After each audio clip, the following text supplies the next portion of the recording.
पापा का वो काला सच। नफरत हो गई उस दिन के बाद से अपने पापा से। पापा की हरकत, अब शायद पापा को माफ ना कर पाऊं। एक पल मैंने सोचा था मेरे मन का वहम है, पापा थोड़ी ना कोई गलत काम करेंगे।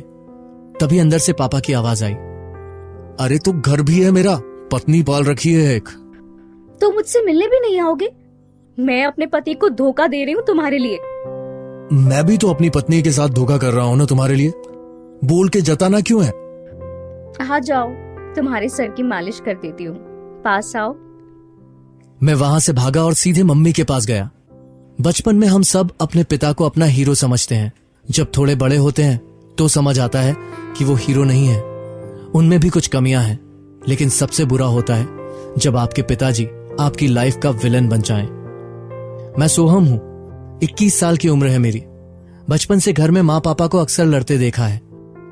शराब पीना छोड़ दो, घर में बच्चा है अपना एक, सोसाइटी में रहते हैं हम, लोग क्या सोचते होंगे? अरे देखती नहीं हो, बड़े बड़े लोग, बड़े बड़े सेलिब्रिटीज शराब पीते हैं। स्टेटस की बात है। स्टेटस तो तब मेंटेन करोगे ना जब घर का खर्च निकाल पाओगे। डब्बे में दाल नहीं है लेकिन आपको मलाल नहीं है। शायरी मत करो, जुगलबंदी शेर से नहीं करूंगा, हाथ से। हाँ हाँ, बस बाहर तो महात्मा गांधी बन के घूमो और घर में हिंसा का पालन करो। देवता जैसा आदमी हूं मैं, हर तरह का ज्ञान है, बस घर में ही इज्जत नहीं है। बच्चे की फीस भर दो, आज क्लास के बाहर खड़ा था वो, उसकी इज्जत क्यों कम करवा रहे हो? अरे तो मैं भी मुश्किलों में पढ़ा हूँ, 8 किलोमीटर पैदल चलकर जाता था स्कूल। जो सीखे हो स्कूल जाकर, उससे तो नहीं ही जाते। तू पढ़ी लिखी होती तो समझ पाती कि मैंने क्या क्या सीखा है। पढ़ी लिखी नहीं हूँ, लेकिन इतना तो पता है कि घर भाषण से नहीं राशन से चलता है। इतनी बढ़िया शेरो शायरी कर लेती है तो मुशायरे में जाके पैसा कमा ले। पति की नाक में दम क्यों कर रखा है? 100 बात की एक बात, शराब छोड़ दो, दोस्तों के साथ मटर गश्ती करना छोड़ दो। लड़के नहीं रहे अब आप, बाप बन गए हो। आपके घर में लड़का है, उसके दिन है ऐश करने के, आपके नहीं। तो उसको रोकता हूँ क्या? जो करना है करे, खेले पढ़े घूमे, उसकी मर्जी है। मैं तुम जैसा नहीं हूँ जो किसी की मर्जी में टांग अड़ाए। मुझे पापा की बात सही लगती थी। अक्सर माँ पापा को इस बात पर सुनाती रहती थी कि शराब क्यों पीते हो। मैं भी कुछ बोलने का सोचता, लेकिन पापा को किस हक से रोक सकता था जब वो मुझे किसी बात के लिए नहीं रोकते थे। हाँ, माना कि उनके पास पैसे नहीं थे, लेकिन दुनिया में और भी तो गरीब लोग हैं। गरीबी घर में लड़ाई की वजह नहीं होनी चाहिए। माँ मुझे भी कई कामों से रोकती थी। अरे साइकिल क्यों खरीदनी है, अभी पास ही तो है स्कूल। तो कभी माँ ये कहती, दोस्तों के साथ फिल्म देखने मत जा, घर देख के खर्च कर बेटा। तेरी किताबें खरीदने के पैसे नहीं है तो फिल्म की टिकट के कैसे दे दूं? मुझे लगता था पापा सही है, माँ सबकी लाइफ में बंदिशें लगाती हैं। अब जब भी घर में लड़ाई होती थी मैं पापा की तरफदारी करता था। माँ, पापा अभी काम करके आए हैं, क्यों चिल्ला रही हो उन पे? तू छोटा है अभी, घर नहीं चलाना पड़ता ना तुझे, तो तेरे पापा की बात सही लगती है।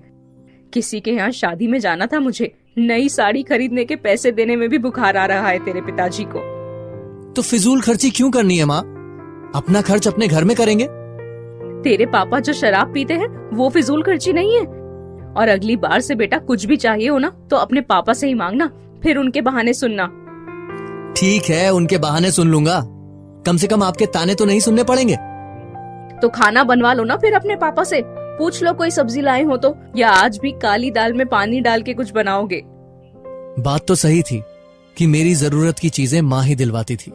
फीस भी पापा कभी भरने नहीं गए, माँ ही सब खर्चे देखती थी। नानी हमारे घर आके जरूरत का सामान दे जाती थी तो घर का काम चलता रहता था। लेकिन पापा ने मुझे आजादी दी थी, उसकी कीमत के सामने मम्मी के किए काम छोटे पड़ जाते थे।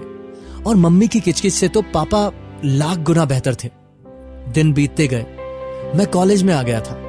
अब भी माँ के प्रति यही सोच रखी थी कि माँ हमेशा मुझे रोकती हैं, और ऐसा होता भी रहता।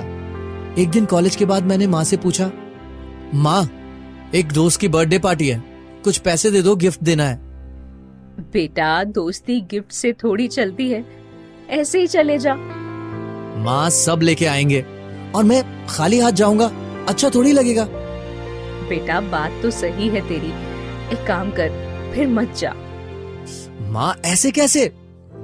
याद है एक बार जब मैंने कहा था कि किसी की शादी में जाना है, तूने कहा था कि फिजूल खर्ची क्यों करना है।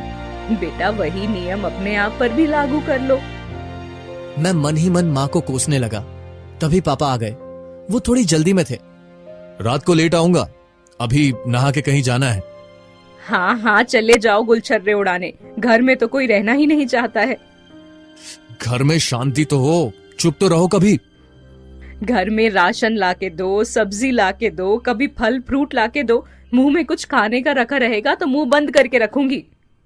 मैंने सोचा माँ फिर से शुरू हो गई। पापा भी जल्दी से बाथरूम में नहाने चले गए और उनका फोन बाहर ही छूट गया।